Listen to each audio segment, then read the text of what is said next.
All right, everybody. Happy Friday. It is another edition here of Coffee and Celtics.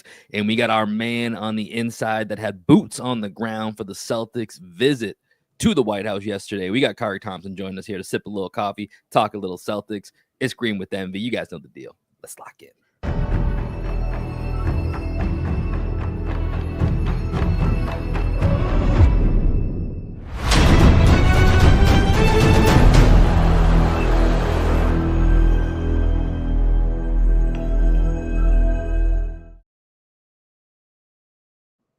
What up, what up, what up? Welcome into another edition of Green with Envy. As always, this is your boy Will Weir checking in. How you doing? How you living? Happy Friday, Celtics Nation. It is another edition here on Green with Envy of Coffee and Celtics. A special one as we got our boy Khari Thompson in the house. And of course, my best friend, co-host, and the coach of our podcast, Greg Manakis. But we'll get to him in a minute. Our guy, Khari Thompson of Boston.com, is in the house, and he is in Washington, D.C. with the champion Boston Celtics. Khari, what's going on, man? What's up, fellas? Yesterday was a heck of a day. Can't believe that I got to cover the Celtics at the White House. Big moment for this Boston kid right here. But yeah, excited to talk about it with you guys. Let's go.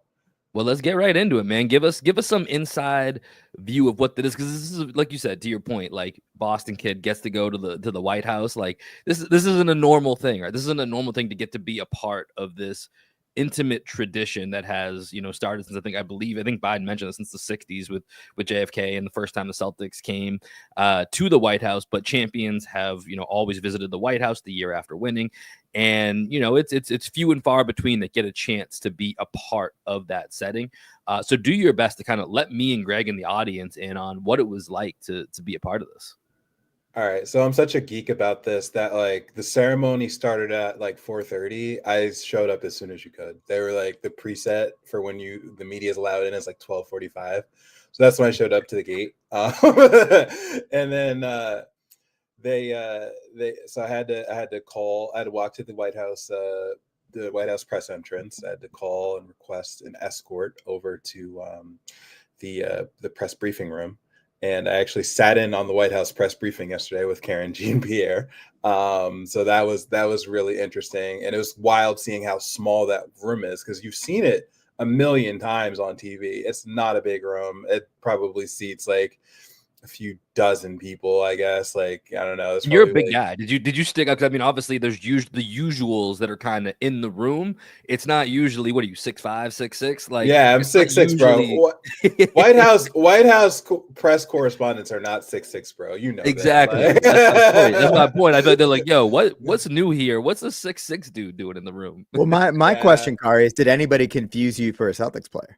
People did ask me if I was a player, and like, I was like, no. Actually, that was the first thing that they said when they walked up to the gate. They were like, "Are you a player?" And I was like, "No, I'm media." A little too honest there, probably. So check the stats. Yeah. So most of it was waiting around in the press briefing room. They kind of herded all of us there. It's not like we could just roam around the White House and like go see the West Wing because we wanted. They kind of herded us all in the press briefing room, basically until it was time to go out to the Rose Garden for the ceremony. And it was cool. Like, it was outside, nice, cool, windy day. The music going. We were kind of like in the back, like, which was kind of ironic, like, because like, there's a bunch of people in front of us that weren't covering it that got better seats than we did. But ultimately, we were close enough to get some good shots of President Biden and the team as they walked in. And, it was just a cool moment. I mean, the ceremony was only like 10 minutes long, but it did have some highlights. Like, if you guys follow me on Twitter, you'd see that I posted that Biden had a basketball on stage and he pump faked it and passed it to Al. And I was like, yo, Biden with the assist, man. Yeah, Al had some quick hands on that. Do we know if Biden used to hoop with Obama? I have no clue. I don't know, because like Biden's 82, man. Like, yeah, I saw on Twitter that Biden was 16 when the Celtics won their first title in 1959. Yeah, that really puts it in perspective of like his age, man. Biden, shout out to the president for longevity. Yeah, I saw Jaylen Brown posted KP versus Biden. Who you got in that fierce debate there? Yeah, I'm taking KP. Yeah, man. But it was cool getting to see the Celtics there. Obviously, Derek White and Jason Tatum were the ones that kind of presented Joe Biden, with that or with his like honorary jersey that they give to each of the presidents when they stop by. Was there anything that you picked up that, like you mentioned, it was only a 10-minute ceremony, right? So, but was there anything that maybe stood out to you that wasn't picked up either on social media or that, like I did watch like the 10-minute clip of Biden talking, saw the pump fake. Was there anything like any little nuance thing that maybe stood out to you that maybe the people didn't get a chance to see? Yeah, I have an exclusive local angle that no one else has, right? So, Greg, I don't know if you remember Sean Powell, but he's the same age as me. He played at Weston back in the day. But his son was born at 6:17 p.m. on June 17th, 617, the night the Celtics clinched Game 5. So, of course, when you're in a situation like that, Greg, you're a new guy, you understand, like, you consider naming your son after a Celtic. If you're really from Boston and you're considering that. So Rashawn named his kid after Drew Holiday. So Drew Powell made the trip to the White House and he got to meet Drew Holiday, and Drew posted about it on his Instagram story. And it was just a really cool moment, just talking to Rashawn and Annabelle, just about why they named their kid Drew and what it was like meeting Drew, and just that moment for a baby Celtics fan to get like his first real taste of the dynasty out at the White House. I thought it was cool. Well, Khari, when we met up at the NBA Finals in Dallas, you'll remember that my fiance was 9 months pregnant at the time, right? So she was about to burst as we're at the game. Like, thinking back on it, it's insane that I took her to that game. Will put a lot of pressure on me. Will put a lot of pressure. I like to blame Will for me forcing her to go. A lot of pressure, or did I send one text message? Because I think that's what I did. Was I think there were more than one text message. I think there was more than one text message. But his name is James, right? Sure. So I call him Baby J. There was a part of me, as I'm filling out the birth certificate information, that I just wanted to slip a Y in there. Jaymes. I didn't do it. I almost did it just because of the connection of the Celtics and the fact that he was at. I mean, maybe if we had won Game 4, I would have slipped the Y in, but the fact that we got blown out by like 50 points, I think that had something to do with it. We had to, like, the one game the Celtics played like trash. But it's such a surreal moment for him to be able to get to meet Drew Holiday. That must have been so cool for him, man. Well, one question I had for you: did you know Connor Freely at Latin School? No. Okay. He was on the football team. I think he's a couple years younger than you, but he works for Harris's campaign. So I was just wondering, he's a travel director for Kamala. So I was just wondering if maybe you knew him, but I guess not. Dope. But yeah, man, that's a cool story. You almost made him the third J. Yeah, shout out to Baby James, man. I mean, listen, Celtics in general. I mean, I know we talk about the Jays, but you got Drew, we got James, we got a lot of Jays in general, just on the team that are a part of it. But Khari, I know we only got Springer, Jordan Walsh. Right, exactly. It never ends. Yeah. Khari, I know we only got you for a few more minutes here, so I just want to kind of get your thoughts here. I know you're in DC. You're going to be heading to shoot around here in about the next 10-15 minutes or so before we let you go. Right now, the Eastern Conference, a bit of a mess, but Celtics riding high after, a big showdown victory against the Cavs on Tuesday. I'm just curious to get your thoughts early in the season here with the Celtics. I know you obviously split some of your time between the Celtics and the Patriots, but from the Celtics here early on in the season, what have you seen that kind of stands out to you? Well, good news for you guys. I'm full-time on the Celtics now. All right. Update. I like that.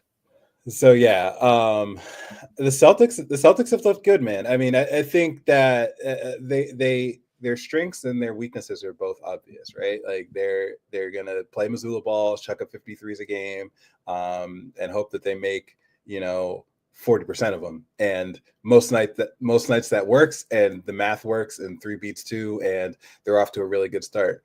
The obvious weakness that I see is that this team has struggled protecting the rim. I don't think that is much of a surprise with KP out.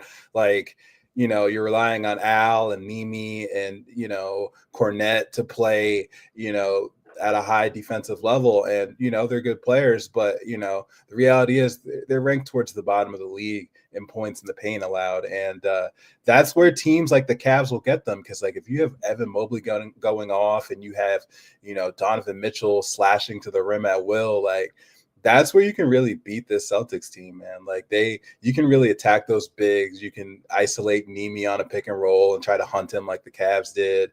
And that's, to me, that's the chink in the armor right now. They gotta get KP back, and then when they do, they'll be on a whole nother level. You don't even need Evan Mobley. You just need Jakob Poeltl. Yeah, right. That's what I'm saying, man. Like, love Al, but he's 38. Cornette and Keita have their limitations, but you have to respect the job they've done filling in for KP. Like, the team is still winning, and those dudes are all great dudes, and they do contribute on the court well. But to me, if you're looking at something to nitpick about this really, really good Celtics team, I'm saying, they got to be better with the bigs defensively. For sure. One question before we let you go here. I know you're now covering the Celtics full time, that you just told us. When did that happen? When was that? Basically as soon as Drake May started playing, which is ironic, but that was my question. My question was going to be, what are your thoughts on Drake May? Because I'm actually excited about Patriots football again. No, I was around for Drake May's first couple starts, man. Drake May looks like the real deal. Like, and it's exciting because the Patriots finally have a quarterback again. And Drake, what I can tell you about Drake is like he's just got a really interesting personality too. Like, some of his teammates have kind of compared him to Gronk in his personality. Okay. Like, just like, because I don't know if that's the personality for a QB I'm always kind of associating, but I like where it's going, I guess. He's not full Gronk, he's not full like Yo Soy Fiesta, but he is a fun-loving guy. Like he's a really like interesting, charismatic guy. You can walk right up to him and be like, "What up, Drake?" And he'd be like, "Yeah, what's up?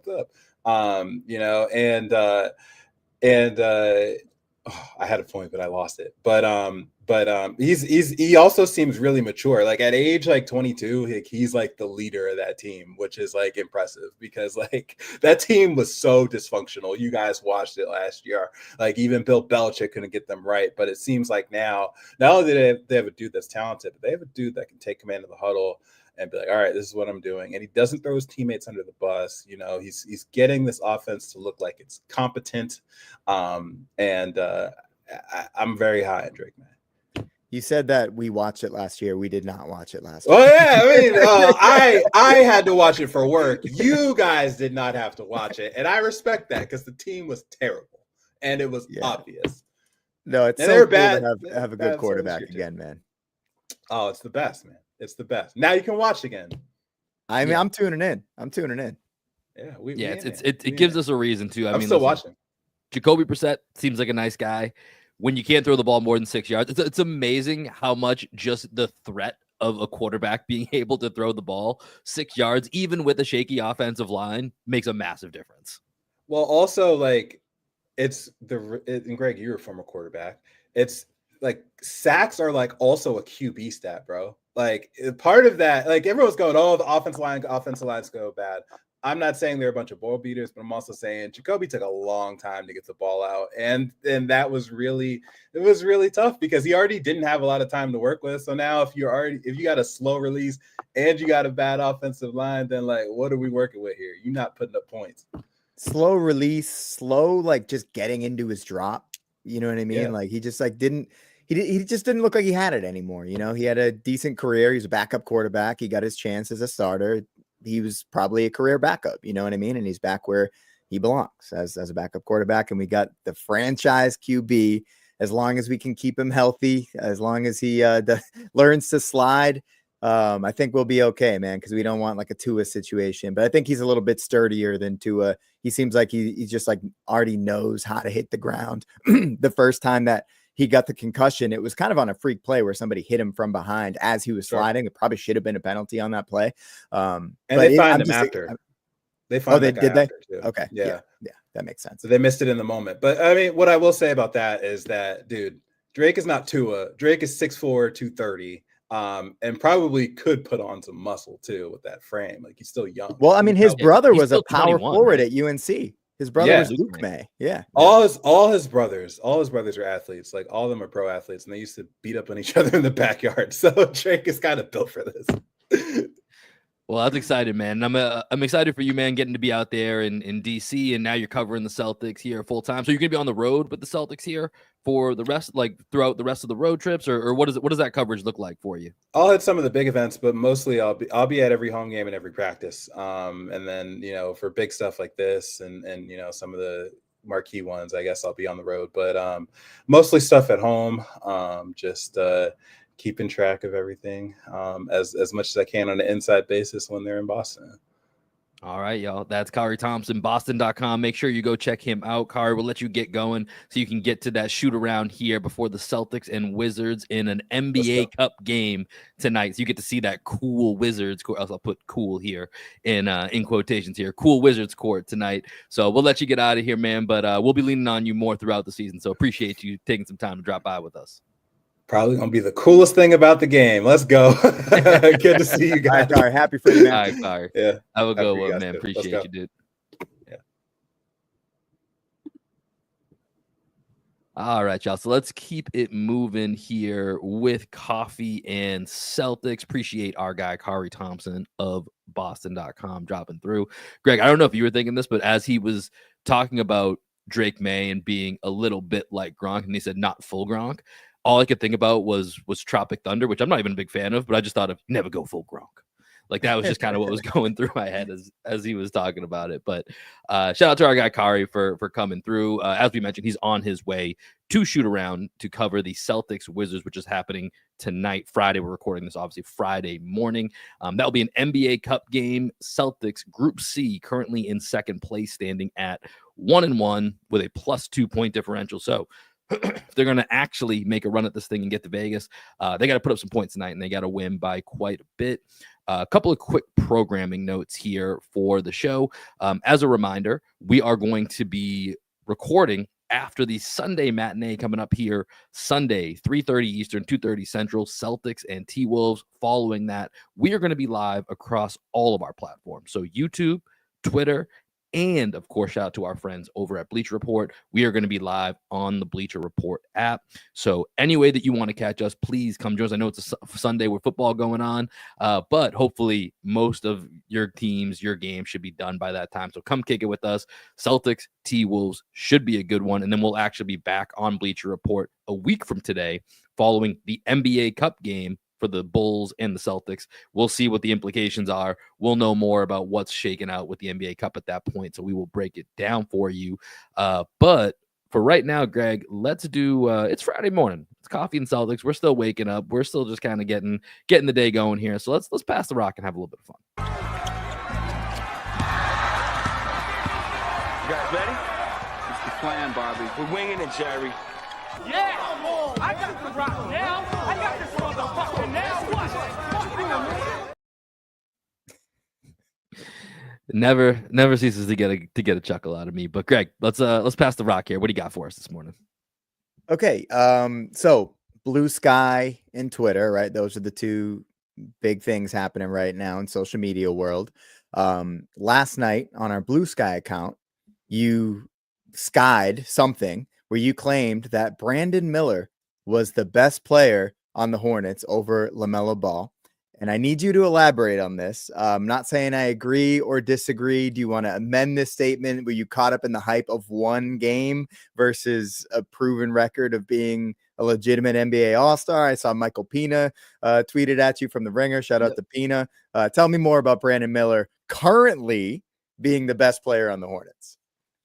Yeah, planting the flag early. Honestly, like I know it's probably not the correct statement right now, but as I was watching that game, number one, Brandon Miller is really good. Like, so for those that haven't watched, like Brandon Miller, I do actually believe that I more believe he's going to be better more than I probably actually believe he's better right now. But it's the whole, in watching the game last night, kind of reinforced some of my previous opinions about LaMelo Ball. It's the, bigger Trae Young element to it, right? So I happened to catch the end of Pistons Hornets last night, and Brandon Miller had the best game of his career. 38 points, made a crazy athletic play in transition where he snatches the ball out of the air like a defensive back. He was obviously in the moment. He was just having a night. LaMelo Ball. Let's go to overtime, Greg. Let me just set this up for you because I've never seen this happen in the NBA before. Okay. So we're heading into overtime, and on the jump ball, Isaiah Stewart gets called for a foul. The Hornets then go to inbound the ball. LaMelo Ball has 5 fouls at this point. He very clearly goes to try to get a pass and grabs a guy in the Pistons full jersey as the ball's in the air. 1 second goes off the clock. 2 fouls, 1 second. LaMelo Ball fouls out within 1 second of overtime. And to me, it was just such an egregious foul. It's like, dude, that's just clearly a foul. You have 5 fouls. You're supposed to be your team's best player. He got benched the game before by Charles Lee at the end. Sneakily, this was something even earlier in his career when they had James Borrego, who I don't really understand why James Borrego hasn't gotten another coaching job. I thought he did a really good job with the Hornets a couple of years ago. He kind of sneakily would bench LaMelo. So that's more my Brandon Miller is the best player on the Hornets. I just can't, like, LaMelo is super talented. He makes a bunch of plays that for one reason or another make me scratch my head because I can't believe he saw or did something. And then the other hand, in the gross way, I can't believe he saw or did something that just doesn't make sense to me. So I'm just not a big LaMelo guy as far as believing in him as a winner. And I think from at least a little bit I've seen from Brandon Miller, he's got more of his game leans more towards winning basketball than I think LaMelo's does. That's kind of where that take comes from. So planting the flag early for sure, though, is what it was. Yeah, I think he definitely has the potential to be the best player on the team. I think LaMelo is pretty clearly the best player right now. But with LaMelo, you mentioned, he's 6'7", Trae Young. Also a little bit of guard Karl Anthony Towns, right? Where you're just like, wait, why did you do that, man? Like, what was the purpose of that? It's mostly on the defensive side of the ball where you're just like, do you understand anything about defense? Do you understand anything about NBA rotations? And Charles Lee is going to hold him accountable for it as he did. Yeah. But I think that's cool that he's obviously the superstar of that team, but he's being treated like he's just another one of the guys by Charles Lee. And I think that's important for him to develop because, I mean, I'm all for the most fun basketball players being good and having great careers. And I just want to see LaMelo Ball reach his potential. I want everybody to reach their potential. There's nothing worse than getting a Zion Williamson who just flames out after 3 years. That's been tough because I love Zion at his peak. But it's funny you mentioned the Wolves because that crossed my mind, right? Is like, I wonder, and this is 2-3 years from now, this is not probably happening this year, but does there become an Anthony Edwards, Karl Anthony Towns succession where it's like, this is clearly LaMelo's team right now. When Ant first got there, that was Cat's team, right? Because Cat had been there for 3-4 years, whatever it was. And eventually Cat had to kind of succeed the number one spot to Ant. Like, I think I could envision, I don't know if it's going to happen yet. This is way too early, but I could see there being a scenario where it's like, LaMelo, you're still great. You're going to be an all-star, but Brandon Miller's the guy, like the guy. You know what I mean? You got to kind of work that out. So let's see. I don't know. We'll see. That was more just a little bit of, let's just throw this out there and see what happens. I'll just have the receipts of get spicy on Blue Sky. We got a couple of comments here, Will, some questions from people in the chat, so I'm just gonna pull those up. Shout out to everybody in the chat that's here with us for our Friday edition of Coffee and Celtics. We got a question from Twitter from Joseph. He says, when KP comes back, who will be the first big off the bench besides Al? Do you think it's going to be Keita or Luke? I'll answer that question. I think it's going to be Keita. I think Keita is, what he's shown so far this year, the last game notwithstanding, is that he can be a real difference maker when he's out there, mainly just with his pure athleticism at the rim on both ends of the court. Right. The fact that guys on the team are now looking for him when they're driving to the basket, they're utilizing him and his ability to set great screens. Not that Luke's a bad screener or that Luke can't be a vertical threat at the rim. There's just that extra level of athleticism that can be a game changer. And when you already have someone who's as solid as Al Horford is, you don't really need another solid player off the bench, right? You want a little bit more like, what are we going to get tonight? Volatility there, because like I used to call Robert Williams, Bobby Bitcoin almost at 100K. Will Bitcoin almost at 100K. Keita Trump effect is very, very similar to that. Very similar to that, where like you know that you throw him out there, you might get a night where Al Horford doesn't have to play 25 minutes because Cade is killing it, right? And the games where he's not killing it, you just run Al Horford out there for 25 minutes to go along with KP, right? So there's not really much that you need from Luke Cornett, but I think Luke is going to have his moments throughout the year. I think Cade has earned his spot, though, as a third big. So I agree with you on that last part. I think Cade has earned it at this point so far in the season, and we'll see. You know, KP, we've been getting all those videos of him warming up. You know, it's November 22nd. They said December, January timeline. So maybe we're within a month, maybe a month and a half away from potentially KP coming back. We'll have to see. But I agree with you that I think Cade has earned that opportunity.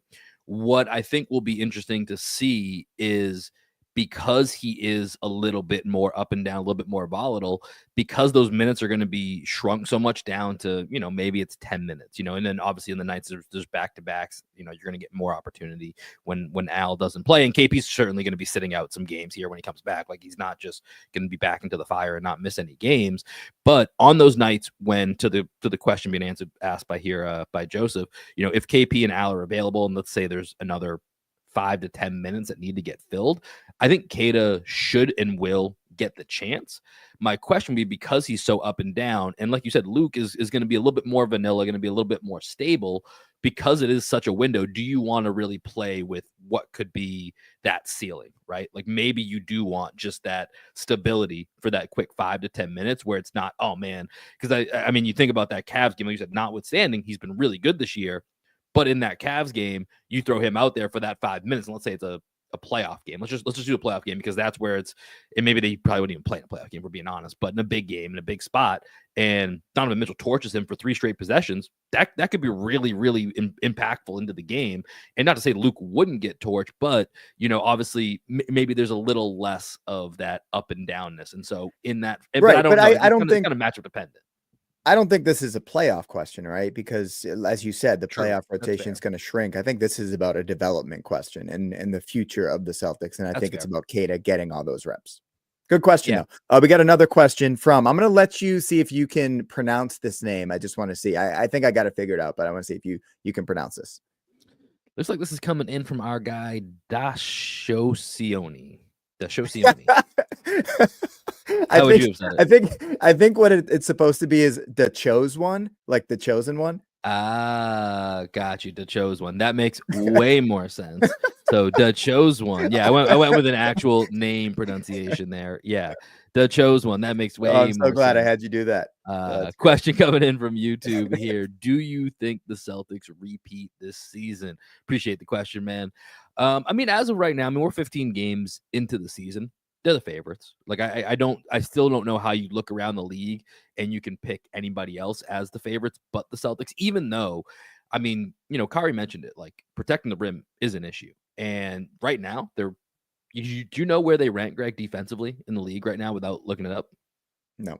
13th. I would say middle of the pack, Yeah, middle of the pack, 13th defensive rating. So that's something that I think, you know, it's too early, and we know this team. We've even seen it this year in stretches when they really are like, all right, we're clamping up for the next, you know, 4 minutes, or maybe early in a game, they come out with a different type of energy. Like, we've seen it. We know it's there, but, you know, it is one of those things that you do think about. But I think right now, as far as do the Celtics repeat, I think it's really hard to make a genuine case that anyone else is going to win the championship right now, just given injuries and the history of other teams that, you know, haven't proven it. The Celtics have to be the favorites no matter who you talk to, I think.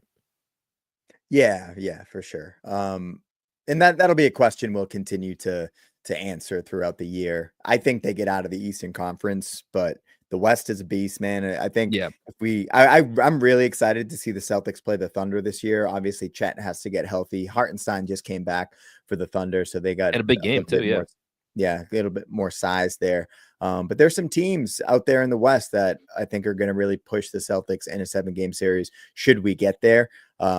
Interesting, the Spurs, man, they're now 500. Spurs are and they're winning games without Wemby. they've won their last 2 games without Wemby, man. So they're I'm not saying they're a contender, but like I mean, there's just like so much depth in the Western Conference. Oh, it's crazy. Where I mean, the T-Wolves I think dropped to 500 or a game below 500. 1 game over. Their loss They're 8-7. Lost the Raptors last night. Big win for the Magic, man. That's a team in the East that is really, without Paolo, they've found their footing.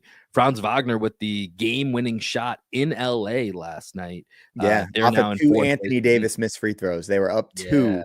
Davis has 2 free throws at the end of the game, misses them both. So they could have gone up 4. Instead, they're up 2. Franz comes down, buries his shot in, I think it was Cam Reddish's face. I believe so, yeah. Yeah. Interesting, Cam Reddish on the court. Yeah, I don't know what was up with it. He started last night. I don't know what was going on. I watched a little bit of the first half of that game and then just caught up this morning. But yeah, Magic playing some good ball. No Paolo, so that's a very encouraging sign for the Magic. I picked the Magic Celtics as our conference finals matchup, so we'll have to see with that one. But Greg, let me go to my pass in the rock here, and the NBA has still been trying to figure out, what to do with this All-Star game, and end of the day, probably doesn't matter. I just don't think it's going to matter. My favorite line in all of these is how disappointed Adam Silver was, the owners were, and then they always throw in the players were very disappointed. I'm like, were they? They were on the court. How disappointed could they have been? They were literally the only ones that could have changed what happened. They were on the court for a 211 to 186 game. So Shams comes out with a report looking like they're going to do a 4-team tournament here. 4 teams of 8, 3 teams of just all-stars, and then 1 team of 8 that will be from the freshman, sophomore, whatever they call the futures game at this point. I don't even know how they break it up. That will be the 4th team to make it up. They'll do kind of a pickup ball style. Team 1 plays team 2, team 3 plays team 4. Winners play each other. Games up to 40, winners advance, and then the finals game is up to 25 points. And really, I'm all just saying this to say, I think my idea from last year was still better. I still think get the big 3 involved, do the 3-on-3, get 6 teams, or if you want to bring in the futures, bring in that team, get 6 more guys, bring in Wemby, bring in Brandon Miller, Jaime Jaquez, whatever. They're kind of the wild card spots there. You get 4 players for 3-on-3, condense the court, actually make them have to play. Like, this is still going to be, if it's games up to 40 and you have 8 players for a game up to 40, like, what does that look like trying to even put people in? I don't know. End of the day, probably doesn't matter. I'm only bringing this up to toot my own horn that I think the 3-on-3 idea and pairing up with Ice Cube is a better idea than what they've got right now. Yeah, you get some, NBA legends and also NBA podcasters in there. So not us, but you get like Rashad McCants playing. You get Gilbert Arenas playing. So all these guys that are talking their shit all the time, Brandon Jennings, make them go play. See if you guys can still back it up with what you're saying. You guys talk all that shit. Let's throw you into 3-on-3 tournament. I think that'll be a lot of fun. You get a lot of content out of it. I think it'd be a really good time. Then you maybe throw Paul Pierce and KG and Rondo as a 3-man team. I think that'd be really, really fun. And if you don't do that for the actual All-Star game, how about we do that as part of All-Star weekend? I think that would be really fun. Right? That's All-Star Saturday night. Have a podcast cup, right? Or something like that. I'm just happy that they did something different though, Will. I'm glad. I'm willing to try this. It was terrible. I like that they're trying stuff. So we'll see. I'm open to see how this goes. We have a question I want to get to here in just a second. But while we're on the topic of podcast, did you see Paul George's headline? I think I might have sent this to you for his show. Tell the people. So, Paul George, currently a member of the Philadelphia 76ers, is still playing. Well, actually just got hurt again. The Philadelphia 76ers just complete disaster. 2-12. Finally, they get their big 3 on the court. And the first game that happens, Paul George goes out with another hyper extended knee. But Paul George, for his podcast, I'm trying to find the exact wording that he had here, but essentially he basically clickbaited his own situation in the Sixers locker room just to be able to get a headline. This is a fucking wild world that we live in, that with stars producing their own podcasts in season that are then using their own drama to clickbait for people to listen to the podcast. It blows my mind that this is where we are. Weird in the world landscape right now. It is a very weird and weird wild world. You got Paul George's podcast. You've got Sam Hauser now has a podcast, but obviously I missed this. Yeah. Sam I did Hauser not has a know that. podcast. Yeah, with I think it's with his brother Joey. Oh, I think I did know that actually. Draymond obviously has his podcast, which is like the peak of what we're talking about, right? Draymond's been doing this for years, and I think he's kind of paved the way for other people to try and do what Draymond does. I think Draymond does it better than everyone. Like Draymond's been in the media, like TNT has him on broadcasts and stuff. Whereas Paul George is kind of just chilling. You know, like full disclosure, have not listened to a full episode of a Paul George podcast. No. You know, I just see the clips every once in a while. Doesn't seem like the most interesting guy. I don't know. I don't really get it. But man, the Sixers, that is an absolute mess. And that's actually kind of what I wanted to talk to you about. That was my next passing the rock. Is just to get your feeling on Joel Embiid's response to the team meeting that was leaked where Tyrese Maxey called out Joel Embiid. How do you feel about Joel Embiid right now? I know this is a complete layup for you, but how do you feel about Joel Embiid after his 30-point performance or 33-point performance in his last game against the Grizzlies, where he infamously tripped over nothing running down the court, flopping as only Joel can be? Did you see what he did at the free throw line too? Flounder. He flopped on a free throw. He threw his heads up in the air on a free throw. I don't. I thought you were going to say how he scratched his butt and sniffed his finger again. He did that too. It might have been the same free throw trip. And like I don't know, maybe it's the Bell's palsy. I don't know if that's appropriate to say or not, but I don't know what the hell's going on with Joel Embiid. Dude, he's a fucking disaster. I have zero sympathy towards anything happening with Joel Embiid. A lot of it just feels very self-inflicted. Tyrese Maxey calling him out for being late to everything is, you know, just like the cherry on top. Like, okay, this is all lining up with what I think. You don't take care of yourself. You kind of feel entitled, you know, like everything that is not always accurate when, you know, when we're judging it from the lens that we are from this distance. And it's like, it's not always entirely fair for two regular guys to just come here on a mic and be like, hey, here's what I saw out of this clip. But it's like, it seems like everyone's kind of backing up with what it looks like from the outside here. So I feel kind of vindicated. My favorite part was not my favorite, but one of the parts I found interesting was he's like, we got to find the piece of shit that leaked this.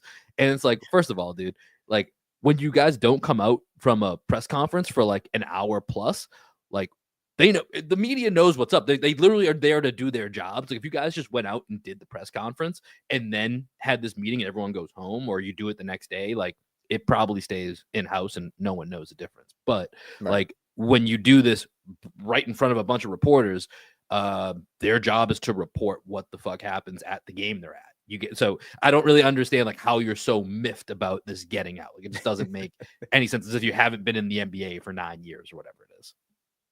Yeah, it's pretty crazy. I mean, I am really enjoying how much Joel Embiid has become like public enemy number one around the NBA. It's just, it just vindicates everything that we've been saying about this guy for the past 4 or 5 years, where we're just like, I don't want him to be my superstar. That's just like not the guy that I want to go to war with. I want to see if I can find this tweet really quickly. Will, I put out my list of like the top 20 guys that I would want to like kind of have in a big game. Did you see this list that I put out? I saw it. I don't remember it off the top of my head, but okay, I know what you're talking about. Yeah. So and this was, and to be clear, while you're looking for it, this was top 20 guys. And I think this was what people on Twitter were asking you is this with the ball in their hand last minute, or this is just big game coming up? I want this guy on my team. Yeah. Like, can they, like in a game 7, like who do I want in a game 7, basically? Okay. I got your list pulled up here. And so I'll read it off for the, okay, go ahead. Let me read my list. So I got, and I want you to stop me when you disagree. Okay. Number 1, I got Jokic. Number 2, I got Giannis. Number 3, I got Tatum. Number 4, I got Curry. Number 5, I got SGA. Number 6, I got Luka. Number 7, I got KD. Number 8, I got LeBron. Number 9, I got AD. Number 10, I got Brunson. Number 11, I got Ant. Number 12, I got Jalen. Number 13, I got Mitchell. 14 Booker, 15 Butler, 16 Embiid, 17 Ja, 18 Bam, 19 Fox, 20 Derek White. None that I vehemently disagree. There's probably like a few that I might like flip the order, one or two, but not enough that I was like, hold up, why do you have that person there? You know what I mean? Yeah. So that's why I just like, let you damn, keep I'm really going getting with through it. the whole list. Yeah. Okay. Yeah. No. I mean, like, like I was trying to think about like Ant at 11. Like, I mean, I can't really object to it too much. But maybe I might flip. I think Booker's a big game guy. I probably have Booker a little bit higher. I do believe in Booker in big game spots.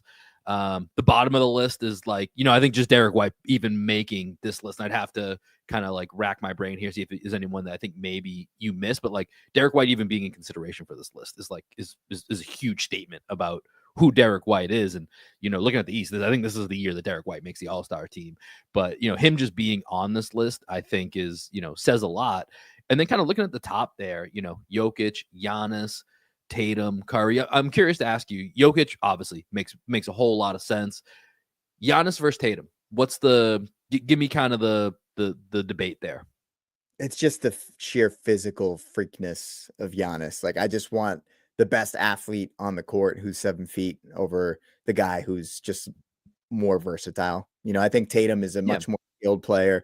I think Tatum in a lot of ways is the better player than Giannis, but I think at the end of the day, if Giannis is fully healthy in a big game, like we saw what he did in the finals, right? When it closed out the Suns, he had 50, 51, and he was like 17 for 18 from the line with like 15 rebounds or whatever he had. Like Giannis is that level that Tatum can get to, but it's not going to be the same level of like physical dominance. That's why I would bet on the physical dominance before the skill in a big game, just because a lot of times when it comes down to nut crunch time, you have to be super physical. Teams, the refs are going to swallow their whistle. You got to have a guy that can kind of handle that physicality, which is why I have Jokic and Giannis at 1, 2. And then Tatum, I don't think it's a knock to say Tatum's a third. You know what I mean? Like Tatum. Yeah, I don't think it is either. I just think it's an interesting debate of, like you said, the physicality, the physical dominance versus the skill, right? Because I do think if I were to make the argument for Tatum, I have more avenues to affecting the game with my skill, whereas Giannis has one way to do it, right? He's just going to be physically dominant. For Tatum, he's just more versatile, I think, right? Where he can get hot from three, he can be driving to the basket. Defensively, he's going to be able to actually, defensively, Giannis is going to protect the rim in a way that Tatum just absolutely cannot. But Tatum's going to guard in the perimeter in a way that I don't think, I think people think Giannis can guard him better on the perimeter than he actually does. And I think Tatum can guard, if you look down this list, if you're like, man, we got to stop Curry or SGA on one play, I'm going to go Tatum over Giannis in that situation. You know what I mean? So It's just the versatility would be the argument for. I'm not really have an issue with it. But I think the correct answer is Jokic is still number one. He's the answer. That's number one. And I think actually that kind of leads into the question that we got here on YouTube. Do you think JT can win MVP this year, or is Jokic going to win again? Greg, do you want to go ahead and take that one? I think as long as Jokic hits 65 games, he's going to win MVP. He's just doing things that are not done at a historical level. Like I mentioned on a previous pod, there have been 5 guys in NBA history that have led their teams in all 5 statistical categories. Jokic is on track to do that this year. Right. So he's having a historically great year in a historically great career, coming off of a year in which he did not win MVP when he probably should have. Right. He didn't win last year. Was that last year? No, he won last year. He's won 3 out of the last 4 years. Yeah, 2 years ago was the NBA. Okay. Getting my years mixed up. Yeah. But I just think he's clearly the best player in the league. If you want to give it to Tatum, I think the Celtics are going to have to be far and away the best team in the league again. When you see the depth that's in the league right now, you can't really make the argument that the Celtics are that much more deep than other teams. I think they're the Thunder, for example, are so deep at this point. They have so much talent on that team. Jokic's team, that's the interesting argument though, is Jokic's team is not deep. objectively, not a deep team, whereas the Celtics are. But around the league, there's a lot of depth, right? So you can't really make the argument against Tatum that he's doing it with like a super team anymore because so many teams are so good. But you can make the argument that if you compare apples to apples with Jokic and Tatum, that he's doing more with less. But I think Tatum has reached to the point, and I've talked about this recently, especially after that Cavs game, he's like fully evolved at this point. I think he's had one game where I didn't feel like he played to an MVP level this year. Out of what, we're 12-3 out of 15 games. So that's the consistency you're looking for out of Jason Tatum as an MVP. Yeah. Compared to how I would have answered this question a month ago, I think there's a chance. Like going into the season, I was already kind of writing this off as JT's going to have a great season. He's probably going to be first team all NBA, but it's going to be, he's continuing to sacrifice stats. And I think without KP to start the season, you've seen him get back, like we talked about the other day. He's back up to that 30 point per game mark without KP. Now, how will that readjust a month from now, month and a half when KP comes back?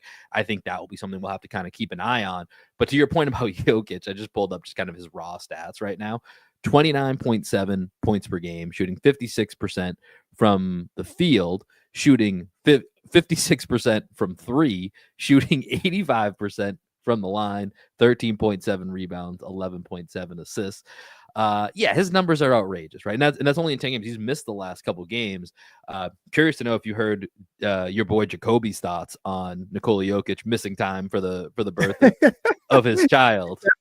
That was, if we were doing a hottest take or in and out or whatever that we're calling that was wild. Dave was one of my favorite NBA personalities. It was basically, if you don't listen to the mismatch with Verno and Jacoby, which is a better version of the mismatch with Verno and KOC, if I must say so. Jacoby was just all in on you don't have to be there for the birth of your child. Get back to work. Are you kidding me? He was like, get back to work.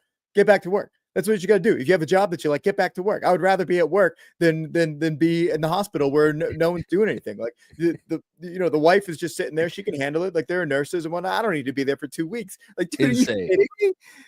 Absolutely insane. Especially I don't even have a child yet, and I think that's an insane. And I think he has like one or two kids. Like he has kids, but I think he's got twins. Dude, I was hearing that and I was like, I gotta know what Greg thinks about this because that's your boy. So I was like, what is this take right now that Nikola Jokic shouldn't take, a couple days off for the in the regular season? Right. It's the beginning of the regular season. Like that's an insane thing. So I had to bring that up because he's played 10 games and it's because he's been out. With the birth of his child. But Will, I want to bring it back to the list real quick. Let's do it. Are there any other points of contention here where you're like, you know what, I'm surprised, for example, that you have so many people above Joel Embiid or SGA over Luka? Like what do you see here that it's a talking point for you? I mean, dude, with Embiid, everything always comes back to, well, he's hurt in the playoffs. It's like, dude, we all saw it when he's out there in the playoffs. He doesn't want the fucking ball. He doesn't want the ball at the end of these games. Like, this is what has driven me crazy for the last couple of years is when, and listen, Embiid is absurdly talented. And it's the annoying shit that and I've tried to actually ignore it for a while. Not even ignore it, but like, I've let some of the flopping not bother me with Embiid as much in past years because some of the stuff he does is just like, well, he's 7'2", doing what most guys who are 6'6" do. And so it just looks ridiculous because he's 7'2". And, we think of a 7'2" guy who's 300 pounds, putting you through the back of the stanchion and dunking you like Shaq does, or like you talked about Giannis' physical dominance. And every once in a while, Embiid does it. He can do that.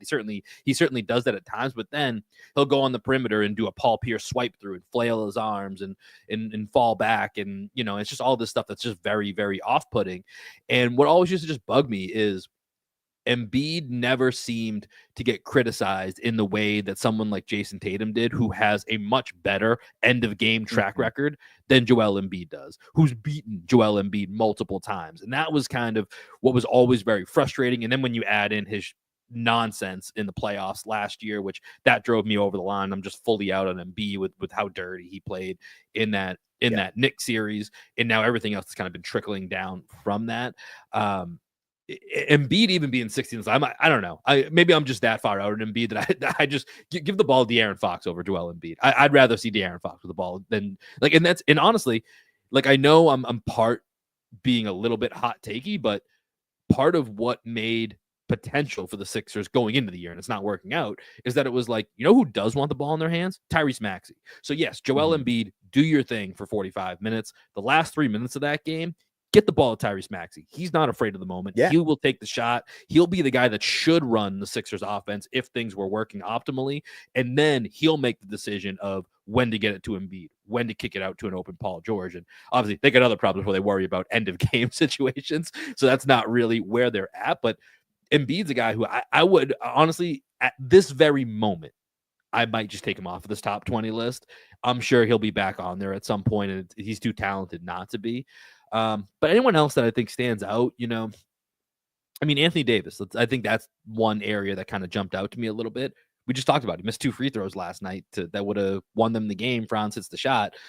AD, kind of Giannis light, even though he's older than AD, right? He can just be so physically dominant and he can take over a game. He's the best defensive player in the league.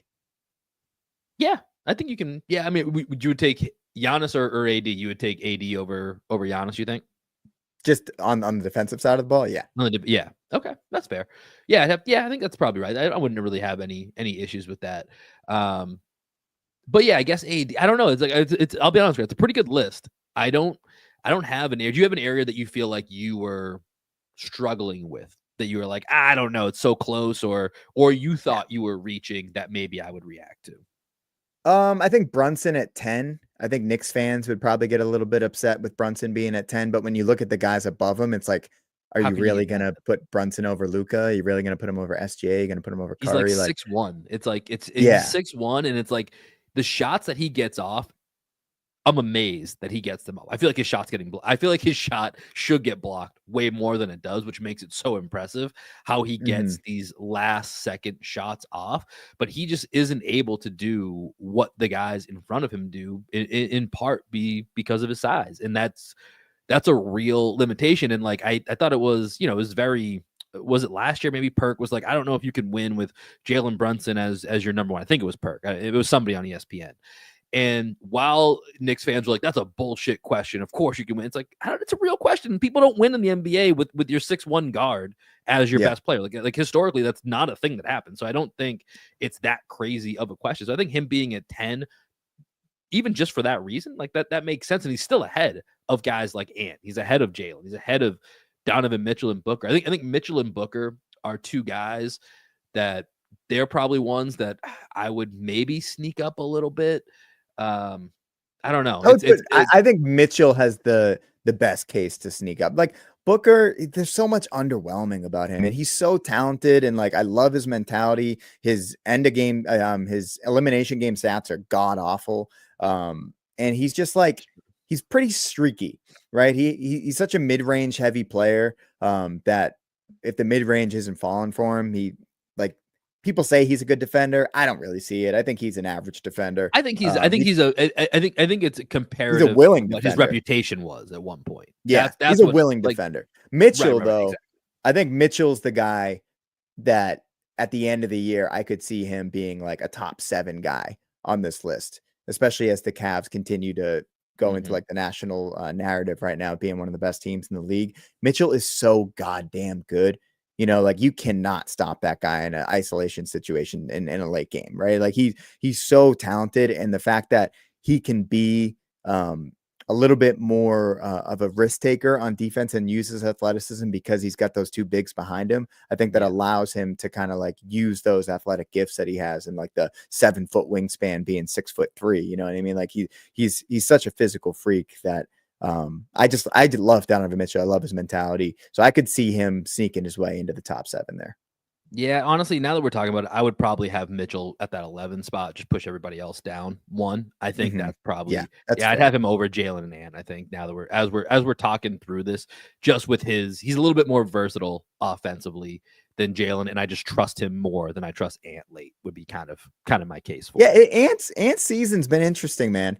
This was supposed to be the coronation season for Anthony Edwards, and it just hasn't happened. I don't know if it was because of the Towns trade, but 8 and 7. This is why we said continuity is the most underrated asset a team can have, and the Wolves shook that up. I don't know if you saw some of the clips from last night of Randall missing Gobert in the paint. You can argue whether or not he should have thrown the ball to Gobert. Gobert did have positioning, but as I think then was pointed out later in the game, like towards the end, Randall fired a pass to Gobert, who immediately dropped it because he has fucking stone hands. He has the worst and then he just like kind of like shrunk, put his shoulders down, and Ant's trying to keep it all together. But yeah, we're gonna get to see that on Sunday. That's a good way for us to kind of end here, as we'll be back on Sunday for Celtics T-Wolves. That should be a fun one. We have to check in, see what Ant looks like, see what this new look Timberwolves team, which has not come together yet. DiVincenzo not been that's the funniest part of that trade, Greg, right? Everyone really was like, DiVincenzo, and DiVincenzo's not been good. He hasn't been good this year yet. Randall had his buzzer beater last week, same day that Tatum had his buzzer beater. So he's at least had a moment, but still trying to figure out what that looks like. And, the Gobert Randall fit. It's just, that was always kind of the concern for me, is like, you guys just made that really, really awkward with what that fit is. So we'll get a firsthand look at that coming up on Sunday. And we will hopefully, you guys will be able to join us after the game on Sunday.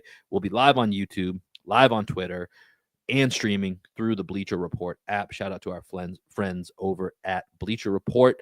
This has been another edition here of Coffee and Celtics. As a reminder, we're going to try and be doing these every single Friday here, 9 a.m. Eastern, 8 a.m. Central Time. Shout out to our guy, Khari Thompson from Boston.com, for joining us. Greg, any final thoughts here before we wrap this up and send the good people out? No, man. No, this is fun. This is good, man. Another Coffee and Celtics in the books. I will see you on Sunday. Everybody, enjoy the NBA Cup tonight, and we will catch y'all later. Peace. This free throw, Ford for the rebound. Here's Pritchard. He loves these. Puts it up half court of the buzzer. Every time I hit this high, I lose my mind. It don't take much no more until I hit the floor. Every time I hit this high, it's you I find. It don't take much no more until I'm at your door. To my core, baby. What can I say? You got me on the floor, you know I came to play. I know I shouldn't, but you seem to take my pain away. And every time I score, Jason Tatum fade away. I close my eyes and I'm floating the river. I call to see if you open, you know I hope you deliver. Every time you getting close, I still be sick with the shivers. But there's nothing like that first time. I still remember the first time I saw you. You were looking so fine, chill like lo-fi, watch you go by. It was all I could do to say hi. I still remember the first time I saw you. You were looking so